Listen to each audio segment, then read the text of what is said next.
हरे हरे श्रीमन्नारायण नारायण हरे हरे तेरी लीला प्रभु है न्यारी न्यारी हरे हरे तेरी लीला प्रभु है न्यारी न्यारी हरे हरे श्रीमन्नारायण नारायण हरे हरे श्रीमन्नारायण नारायण हरे हरे हरि ओम नमो नारायण ओम नमो नारायण हरि ओम नमो नारायण हरि ओम नमो नारायण श्रीमन्नारायण नारायण हरे हरे श्रीमन्नारायण नारायण हरे हरे श्रीमन्नारायण नारायण हरे हरे श्रीमन्नारायण नारायण हरे हरे तेरी लीला प्रभु है न्यारी न्यारी हरे हरे तेरी लीला प्रभु है न्यारी न्यारी हरे हरे श्रीमन्नारायण नारायण हरे हरे श्रीमन्नारायण नारायण हरे हरे हरि ओम नमो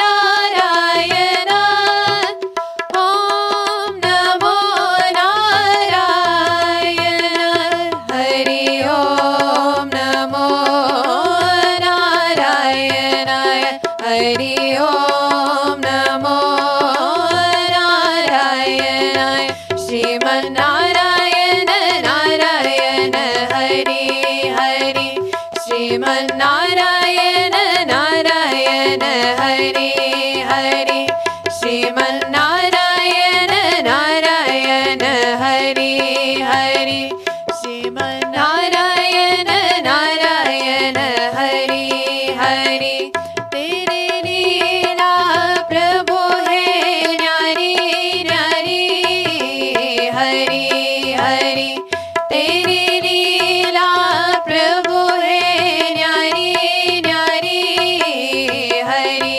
हरे श्रीमन्नारायण नारायण हरे हरे श्रीमन्नारायण नारायण हरे हरे श्रीमन्नारायण नारायण हरे हरे हरि ओम नमो नारायण ओम नमो नारायण हरि ओम नमो नारायण हरि ओम नमो नारायण श्रीमन्नारायण नारायण हरे हरे श्रीमन्नारायण नारायण हरे हरे श्रीमन्नारायण नारायण हरे हरे तेरी लीला प्रभु है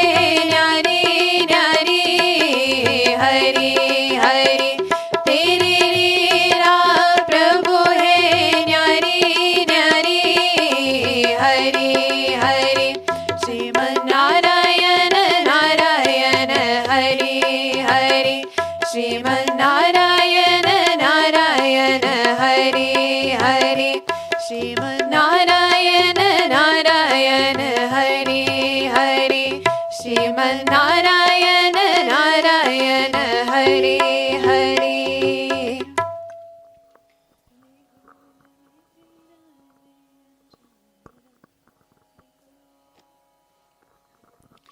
निकुंज में विराजे घनश्याम राधे राधे निकुंज में विराजे घनश्याम राधे राधे कुंज में विराजे घनश्याम राधे राधे निकुंज में विराजे घनश्याम राधे राधे श्याम राधे राधे घनश्याम राधे राधे श्याम राधे राधे घनश्याम राधे राधे श्याम राधे राधे घनश्याम राधे राधे श्याम राधे राधे घनश्याम राधे राधे राधे राधे श्याम मिला दे राधे राधे श्याम मिला दे राधे राधे श्याम मिला दे राधे राधे श्याम मिला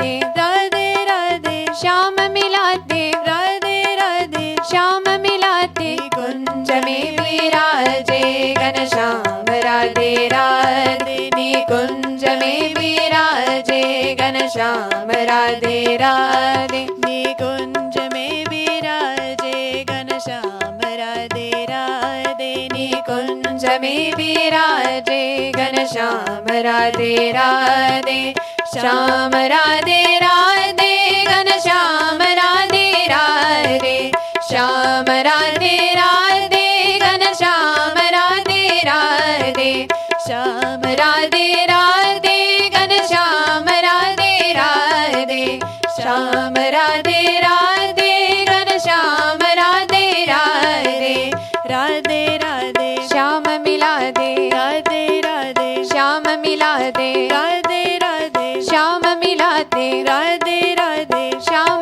मिला दे राधे राधे श्याम मिला दे राधे राधे श्याम मिला दे कुंज में विराजे घनश्याम राधे राधे निकुंज में विराजे घनश्याम राधे राधे निकुंज में विराजे घनश्याम राधे राधे निकुंज में विराजे घनश्याम राधे राधे श्याम राधे राधे घनश्याम राधे राधे श्याम राधे राधे घनश्याम राधे राधे श्याम राधे राधे घनश्याम राधे राधे श्याम राधे राधे घनश्याम राधे राधे राधे राधे श्याम मिला दे राधे राधे श्याम मिला दे राधे राधे श्याम मिला दे राधे राधे श्याम मिला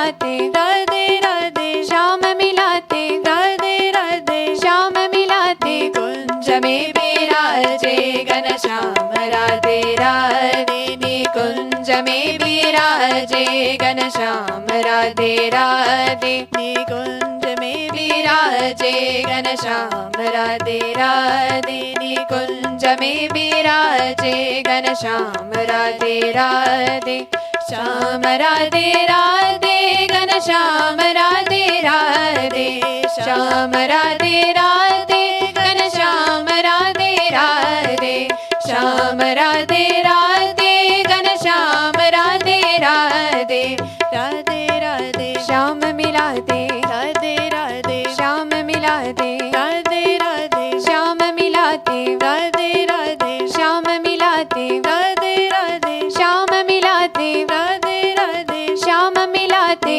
कुंज में विराजे घनश्याम राधे राधे निकुंज में विराजे घनश्याम राधे राधे निकुंज में विराजे घनश्याम राधे राधे निकुंज में विराजे घनश्याम राधे राधे